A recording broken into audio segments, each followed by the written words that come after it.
চাপড়া জিপির আঞ্চলিক পঞ্চায়েত সদস্যের বহিষ্কারের আদেশ প্রত্যাহার, নতুন নির্দেশ জারি।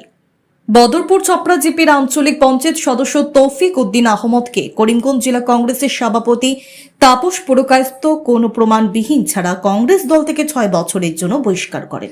জেলা সভাপতি তাপস বাবুল বিরুদ্ধে তিনি শীঘ্রই মানহানির মামলা করবেন করিমগঞ্জ আদালতে।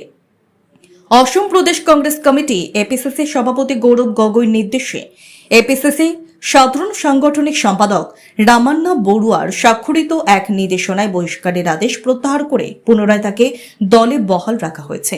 এতে বদরপুর চাপড়া জিপির আঞ্চলিক পঞ্চায়েত সদস্য তৌফিক উদ্দিন, অসম প্রদেশ কংগ্রেস সভাপতি গৌরব গগৈ, এপিসিসি সাধারণ সাংগঠনিক সম্পাদক রামান্না বড়ুয়ার, কংগ্রেস দলের 2 বিধায়ক সহ করিমগঞ্জ জেলা কংগ্রেসের সহ সভাপতি বিশ্বজিৎ ঘোষকে ধন্যবাদ কৃতজ্ঞতা জানান। তৌফিক আহমদ চাপড়া জিপির সম্মানীয় নাগরিকদের কাছে সংবাদ মাধ্যমে বলেন, রাজনীতিতে উত্থান পতন থাকতে পারে, কোনো গুজবে কান না দেওয়ার জন্য জনগণের ভালোবাসা এবং সমর্থনে তিনি আজ আঞ্চলিক পঞ্চায়েতের সদস্য হয়েছে। জনগণ তাকে নির্বাচনের সময় 2 হাত ভরে ভোট প্রদান করে নির্বাচিত করেছে, তাই সব সময় তিনি জনগণের পাশে থেকে উন্নয়নের কাজ করে যাবেন।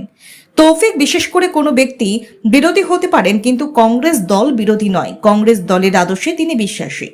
তৌফিক আহমদ জানান, জেলা কংগ্রেস সভাপতি বিরুদ্ধে মামলা থেকে তিনি বিরত রয়েছেন, কারণ দল তাকে পুনরায় মর্যাদা দিয়েছে।